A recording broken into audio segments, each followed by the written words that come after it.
Assalamu alaikum wa rahmatullahi wa barakatuh. My name is Abdurrahman Gaddafi Yassin and this is Show Me the Market. Today I'm interacting with such a fine guy called Mwenesi Musalia. He's going to tell us more about image consultancy.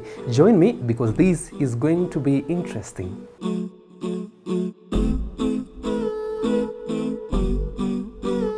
Assalamu alaikum wa rahmatullahi wa barakatuh. Welcome. For those in the corporate world, I know this name is familiar, and if you have not met him, I think you're not in Nairobi. The guy is Mwenesi Musalia. Assalamu alaikum wa rahmatullahi wa barakatuh. Wa alaikum salam wa rahmatullahi wa barakatuh. How are you, my brother? Alhamdulillah, Gaddafi. How are you? Alhamdulillah, I'm good as well. Yes, I know most of people know you from different angles. Who is Mwenesi Musalia? Mwenesi Musalia is a guy who likes to help people become better versions of themselves. MashaAllah. That's great. And many people maybe knows you in another angle. Well, maybe if you can briefly just tell us, like, what do you deal with specifically? So that intro describes my work as an image consultant. My job day to day is to help people with perception. People, organizations, groups, with how they are perceived. In other words, their reputation, their branding, what people see and hear and feel about them. That is what I do. MashaAllah, that's great. Maybe briefly explain for us your journey from how it started from childhood in terms of education background till where you are today. Alhamdulillah, I've been blessed to grow up in a very stable home with a practicing Muslim parent. And as a result of growing up in Nairobi, born and raised in Nairobi, my parents are academics. They've really, we grew up around books, let's put it that way. So I got used to reading quite a bit, and went to school here in Nairobi. Then we moved as a family to Johannesburg, to South Africa, where I finished my A-levels. I went on to university, I studied law, and I did it all the way to master's level. And while I was in university is when I started the journey of marketing, because as a university student, you're not exactly wealthy. Yeah? Yes. You have to find a way to make some extra coins. Yeah. And in that process, I needed to do things to get by. I worked as a waiter. I worked as a barista, coffee. I used to serve coffee in a coffee shop. I was a hawker. Wow. But I think where I cut my niche was in promotions. I started doing below the line promotions, where you basically go to different places, supermarkets, restaurants, shopping malls, some street activations, and you hand out flyers, you explain products to people. And through that, I realized that speaking to people and engaging with them and connecting with them is a really important thing. I think the ability to convince someone is something that you need. Law obviously is that, because law you have to convince a judge or a jury or a client one way or the other. So I became fascinated with this thing about convincing and negotiating and selling. So I did that for the entire time that I was at university. And when I graduated with my master's, I then decided that that's where I'm going to focus my energy on career-wise. MashaAllah. Maybe you can tell us, how was it like the first time that you're doing the selling, the promotion of the items and everything? How was it, and how were your parents taking it? Of course, you know, as all parents want the best for their children. And when they obviously knew that I was going to law school to become a lawyer. And subhanAllah, you know, you try your best to make them proud. So I think there's a saying that says, give unto Caesar what is Caesar's. Do what you need to do for the people who need it. And I believe that they needed me to go and finish and come out of school with some certifications, which I did. But graduating, I believe, is not a measure of success. Getting a degree is not the beginning and end of everything. A degree is just a tool, like a cell phone or you know, this mouse or whatever it is. And they were very supportive, because they knew that, look, I told them I need to make pocket money. I need to, you know, I can't be a poor student my whole life. I have to find a way to make ends meet. And it so happened that my on-the-job training and enjoying the marketing and promotions that I was doing allowed me to build a career out of that. And I remember it wasn't very easy explaining to, of course, my father, who is a very well-known figure in the law fraternity, that I've gone this direction. After taking me to study and paying all of those fees, you know. And that's why even today I spend a lot of time trying to encourage people that as long as you're able to find value within yourself and you can extract that value and bring it out into the world, it really doesn't matter what you study. Education is a continuous thing. During this interview, we're going to learn a lot. You're going to learn a lot about me, about yourself, about how to conduct interviews. This is just another step in your interviewing journey. And so I think learning is something that never really ends.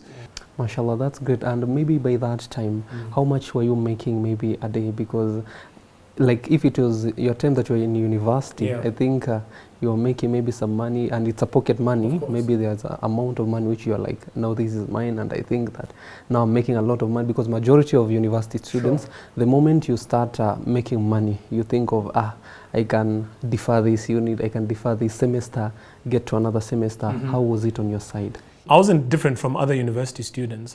The minute I started making a bit of money, I realized I'm going to do this for the rest of my life. But my first journey into making money was not very easy. I told you I was a waiter or a barrister at a coffee shop. So my job was both to make coffee and to serve it. And by the time I was clocking in and clocking out, what I was making from my wages and tips was not enough to justify going back, because it was far. It was quite a distance from where I was. From where I lived to the place and back. I was spending a lot of money on transport and food, and I realized this is not worth it. And that's when I had the privilege of joining promotions in campus, and someone said, come and promote this ice cream, come and promote this toothpaste. And there the wages were per hour. And I must say that being in an environment like South Africa is very different from Kenya. To give you some perspective, the GDP per capita for the province that I was in, which is Gauteng province, it's Johannesburg and Pretoria. The GDP per capita there is bigger than Kenya, Tanzania and Uganda combined. Really? Yes. So earning capacity is much higher there. So you know, when I started, this was I think in the year 2001, doing promotions, and I was getting paid, I think it was 30 Rand an hour or 50 Rand an hour, something like that. That's, in today's money, that's about 300 shillings. Now back then, 300 shillings was a lot of money. Yeah, you can do quite a bit with that per hour. And if you're working 5 hours a day, 3 days a week, Friday, Saturday and Sunday, it's a good living, you know, especially for a student. And then I graduated, I became a supervisor. Now I was earning 50 Rand an hour. And so, you know, when you compare that economy with an economy like Kenya's, you know, it's different. And it's easy to find, as long as you're hardworking and you're diligent and you enjoy it. And lucky for me, I think, and I guess maybe not lucky, but knowing the kind of person I am a people person. I enjoy people a lot. So being able to connect with people in a job like that, now it wasn't hard. Other people who are not people would find it difficult, especially if they don't have the patience. But for me, it's something that I really enjoyed. Oh, mashallah, and that's great. It's really motivating, you know. And maybe let's speak about, because whenever we see you, and even our viewers back at home, they're like, this guy is successful. What can you define as success? How can you define a success? I think success has two sides. There's the objective side and there's a subjective side. And even objective still has to be qualified. Subjective means it's coming from inside you. If there's a group of people who want to run for a marathon, for example, for me who doesn't run, just showing up at 6 in the morning is success. Whether I run or not. Being there in the cold with my shorts, I'm done. For someone who enjoys, you know, running for a little bit of exercise, for them to show up and maybe finish 10 kilometers out of the 42 kilometers, that for them is success. For someone who enjoys, you know, running and jogging as a recreational sport, finishing the entire marathon is success. For someone who does this at an amateur level, finishing with a personal best time is a success. For Kipchoge, finishing under 2 hours is a success. But we've all come to the marathon. We're chasing our own subjective ideas of what our goals are. So not everybody's goal is the same. Some people like to stay at home and take care of their kids. Some people, that's success. Okay. Some people believe getting married is success. Some people believe in just the journey and enjoying the time in university is getting to university and enjoying yourself there. For them, that's success. Okay. Then there's objective success, and objective success, I think, has to do with certain common things like how much money you have or seem to have, how much. What kind of a reputation you have, how big your network is, how much free time you have to do what you want. When you talk about financial freedom, it's really money working for you instead of you working for money. So there's some objective qualifiers which, objectively speaking, can show you what success is. And that's great. Maybe now we are speaking with Mwenesi, who is an image consultant. Sure. What is all about image consultant? Image is perception. What people see, what they hear, and what they feel, which leads them to believe and think something. Let me repeat that. Image is what people see, what they hear, and what they feel, which leads them to think or believe something. Okay? Because our whole life is lived inside our heads. Inside our hearts. And so if I ask you today, where do you live, you'll give me the location of a place. But are you there right now? No. Have you stopped living? No. Exactly. Life moves on. Yeah, life moves on. Life is where you are, right? Living happens where you are. And where you are, you will be feeling, you will be hearing, you will be seeing, you'll be believing, and you'll be thinking things. Okay. And so image is the combination of how to influence all of that. So that, people can behave in a certain way. That's great. Maybe hitting the nail at the top. How do you make money out of this? Because most of people might ask, yes, he's an image consultant. Sure. How is this guy making ends meet, like day-to-day life? How is he doing all of his stuffs, right? Sure. So I'm self-employed, which means that I work for multiple clients, as opposed to being employed, which means you work for one organization. Self-employed with multiple clients means that I consult and have arrangements with different people. A lot of my clients are international organizations, some politicians who want their image and their perception sorted out, organizations, local organizations, local individuals, a few celebrities. And I just slot into the either human resources or marketing departments of these companies as a consultant. So you typically find that people have marketing agencies that work for them, but I come in for a very specific job, for something very, very specific, and that is to provide insight on how people can see, hear, and believe something and feel something that will make them think and believe something. Because the first eyesight or the first attraction that you can make in a room, I think someone can judge you based on how you've dressed, and someone can be like, I would like to speak with this guy. Maybe you don't have even a cent in your pocket, but how you look like a billionaire, But I want us to take a short break. When we be right back, you're going to tell us more on how much you charge per person or an organization or a team of people. So stay tuned. This is Show Me the Market.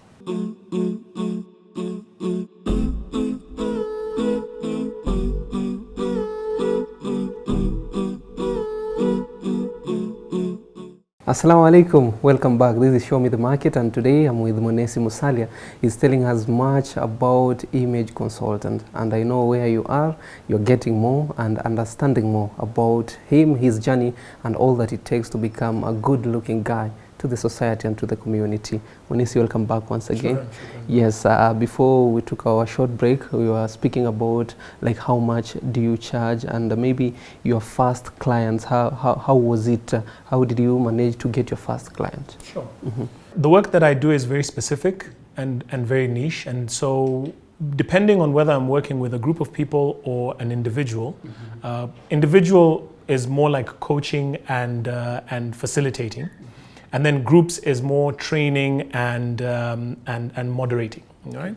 So charges range between, the lowest that we can talk about is about $50 to $100, which is about 5,000 or 10,000 shillings per hour, and it has gone sometimes even up to $1,000 an hour, depending on the organization. I'm always objective driven, so whatever the objective of the organization is, I try and fit in with the objective and their budget. And also, I don't want to take people's time and waste their time. I prefer to get in and get out as quickly as possible, do what I need to do, and then and if they like it, they come back. For me, success is not having repeat clients. It's weird. I'm in a job where if they don't call me back, I know I've done my job, because we've fixed whatever they needed fixing, or we've created whatever perception they needed created. What about those people who say that this is my loyal client? Sure, and I do have those. I've had clients, in fact, like the client that I was speaking to today, I've been with them for the last 5 years. But you see, it's because at different stages, they'll have like, you have a company, for example, there's a board, then you have management, then you've got staff, then you've got the junior staff, like graduates who are going into the company. And each one of these needs some level of upskilling in terms of their image.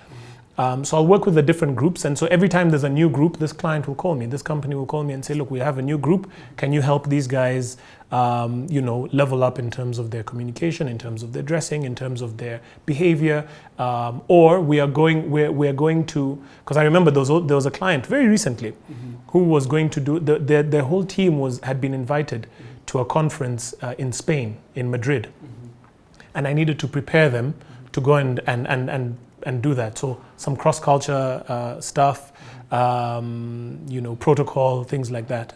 And then you have organizations who I then slot into, like, let's say the public relations team or the marketing team, and I'm just that guy who, when everything is said and done, they come to me to give a little bit of advice and guidance on how the public and society will perceive what they say. So even things like how the speech sounds, what will be, how it will look on social media, if you've trended for the wrong reasons, how to, deal with that.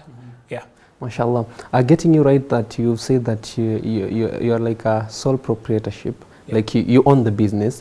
Owning this type of business or consultancy firm, it needs some stuffs to be there, like maybe having an office, maybe having a car, because you are moving one place to another. Like the way you started, or someone who maybe wants to start, what can you advise them to have, like, for first in hand, you should have 1, 2, 3? Excellent question. That's a really good question. And I think right from the beginning, because this is a service industry, I'm not making anything, you need to know what you can do and what you can't do. Know yourself inside out. You need to have a high level of self-awareness. Once you have that, I think it's very important that you're able to communicate well with people, whether written, or on email and on chat, or on the phone, or in person. You need to really refine your communication skills, because if you're talking about helping people with their image, it's important that you eat your own cooking, and you need to look like what you're going to provide. So your communication has to be really sound. Yeah. You need to know a lot about a lot. So I spend my days consuming a lot of knowledge on very many random things. I always love the example of Queen Elizabeth, the late Queen Elizabeth, the longest serving monarch of the modern era. And her job was just to know a lot about a lot. The migratory patterns of butterflies in Papua New Guinea. I know that's something that you don't care about. But in the event that someone from New Guinea visits her, she needs to be able to speak to them about that. And so as an image consultant, you need to be able to connect with people from all walks of life. And that means that you need a lot of general knowledge, just a lot of information about whatever it is. The more current, the more up to date, the better. Because sustaining conversation is what we do. Our job is to sustain conversation with people so that they can sustain their narrative outside. Once you've got all of that figured out, I think then it's really about knowing who is your target. Who are you targeting?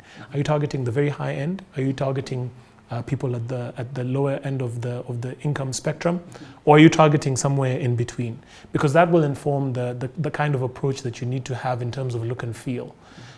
If your job is to encourage students, as an example, and you work a lot with students, then you cannot be inaccessible to them. You need to be able to speak their language, dress in a way that they can at least connect with you, and meet them where they are.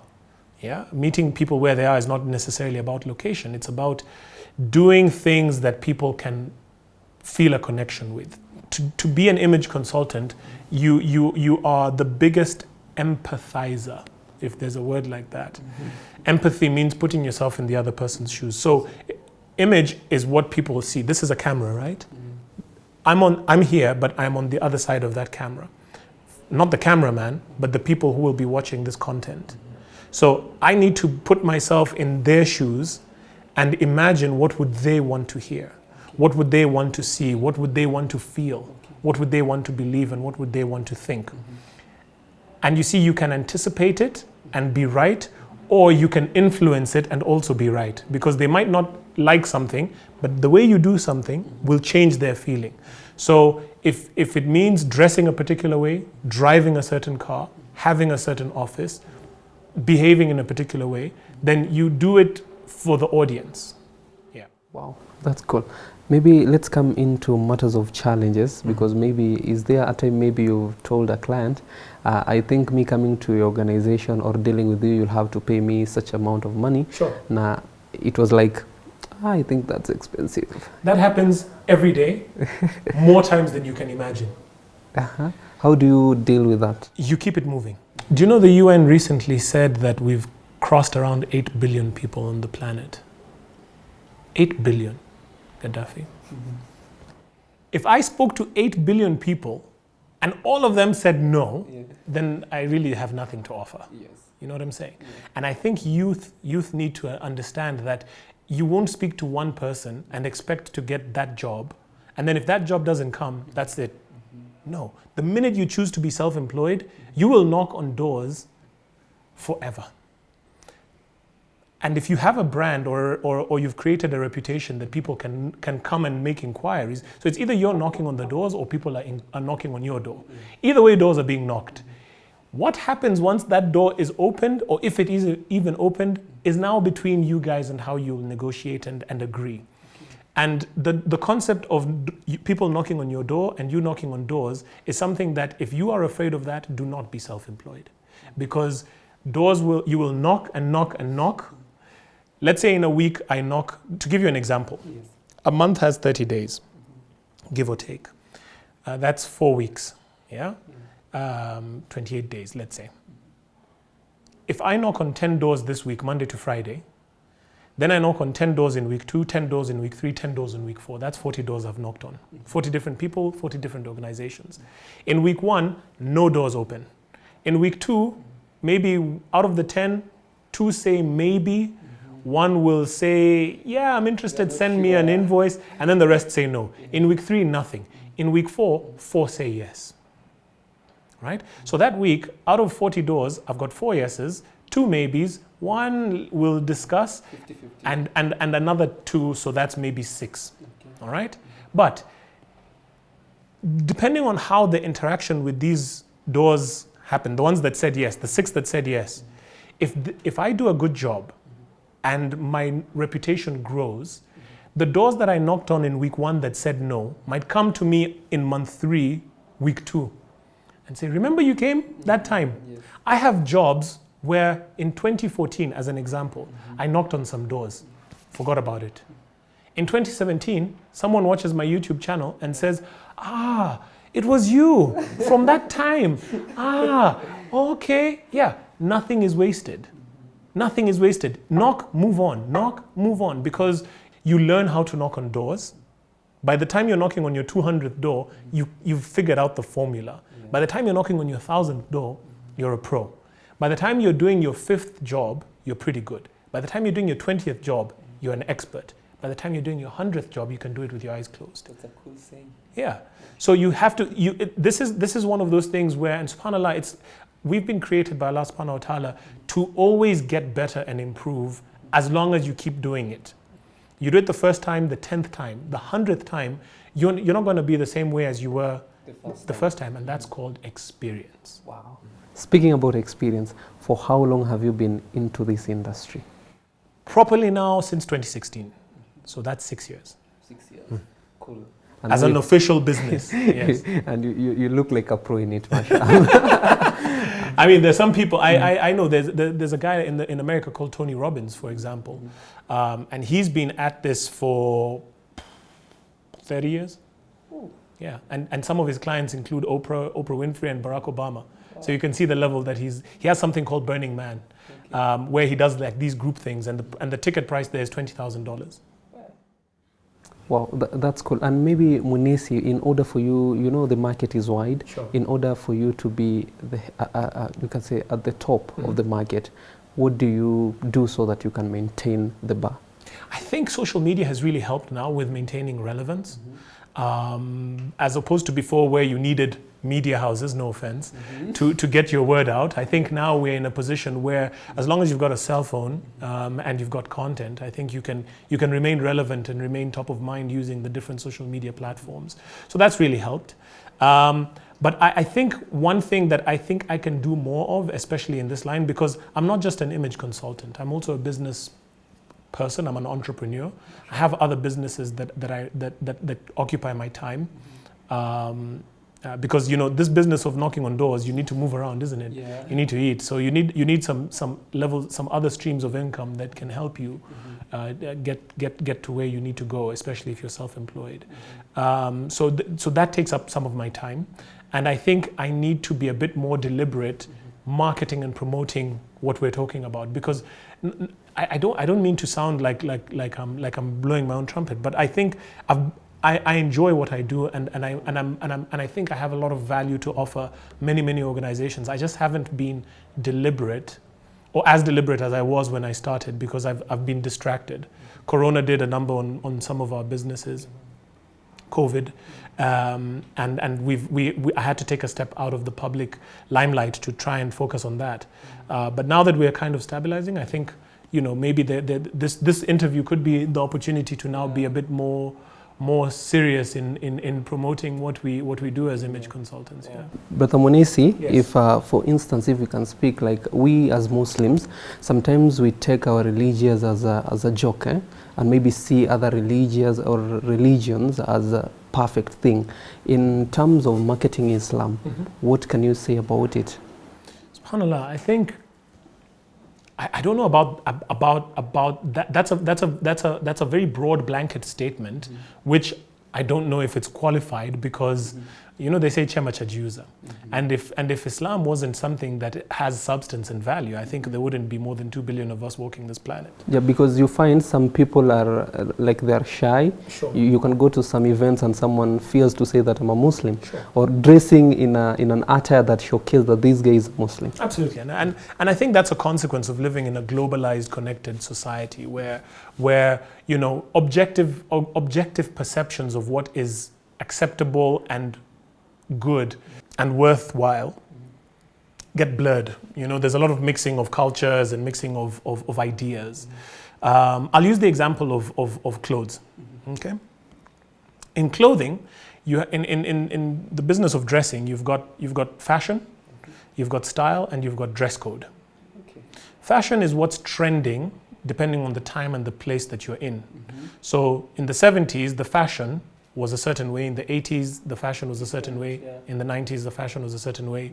And also depending on which place, so time and place.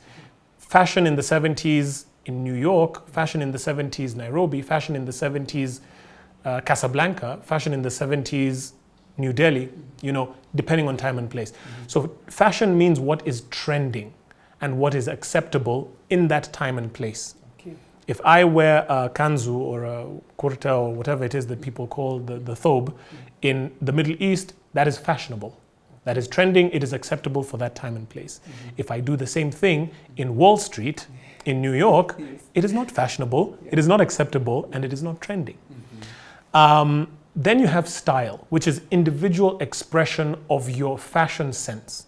So if I feel that my style is to wear accessories, for example, rings and stuff like that, that is a personal expression of my fashion sense, right? Style is very personal. It's the way it's the manner in which you express your fashion. And some people can identify you. They can just be like, oh. Some people will say that's a stylish person. You see, being stylish and being fashionable is two different things. Being fashionable means you are accepted with the norm or the trend of that time and place. But being stylish means that you're expressing your individuality, your uniqueness. And then dress code is what is prescribed. Yani, it is written somewhere. Lawyers should dress like this. Doctors, when you enter this place, you need to wear a white lab coat. As a police officer, you need to wear this. In a court of law, you need to wear this. So dress code is where it is written, it is codified, it is prescribed. When you come to the mosque, you remove your shoes. That is a code. It is part of the written laws of the place. So coming back to Islam, I think we can take it with the same lens of fashion, style, and code, right? There's the code, the Quran and the Sunnah, which is very clear, which is the prescribed ways of how we should behave and the effect that will have on mankind, both ourselves and our society. If we do these things, we will be successful fi dunya wal akhirah. Now, the problem is that we do not have the benefit of having uniform societies. You know, we have to live where we live. For example, the country that we're in right now is not an Islamic country. No, this is a country that is founded on very strong Christian values. And because we live here as Muslims, we must appreciate that some of the laws we have to subscribe to them. Banking, for example, you know, we don't have Sharia law. We have constitutional English common law. And we have to subscribe to that because we live in this land. And to live in harmony, we have to do that. English common law allows for things that are not permitted in Islam, such as TV shows that are entertainment that is, you know, not Islamically compliant, the consumption of alcohol, gambling, and many other things that are not compliant with Sharia law. But we live in this land, and music and entertainment, that level of society means that we have to live with these people, and you cannot be antagonistic, but there's a way that it can rub off on you, and it's either you are the leader or you are led. Okay. Now that's not a question really of Islam. That is a question of Muslims deciding: are we going to be the leaders or are we going to be the followers? Are we going to be led? Yeah, and I think that's a good question which everyone should ask himself. Yes. In order, if you want good things to happen on your side or at your or whatever place you are, I think that's a good question which everyone should ask themselves. As we wind up the show, maybe a word of advice for the ones who are watching, be it you want to venture into businesses, entrepreneur, or you're doing something which you feel like, Manze, it is hard sometimes. What can you tell them? I think first of all, have an absolutely excellent relationship with your God, with Allah subhanahu wa ta'ala. Have an absolutely excellent relationship with yourself. Know yourself, what you're good at, what you're not good at. You know, they call it a SWOT. Strengths, weaknesses, opportunities, threats. Know yourself inside out. Kubali hali yako. Know yourself and you will win all battles. Once you know yourself, then start to play to your strengths, right? If you're good at cooking, try and see if you can build something out of that. If you have an eye for painting or, you know, technology, video camera, whatever it is that you feel that you are good at, people consult you, they ask you for your advice on it and whatever, that is likely something that you're good at because the world can see what you can't, all right? And you know, if you have a good relationship with Allah and you have a good relationship with yourself, then those are the only two people that you're answerable to.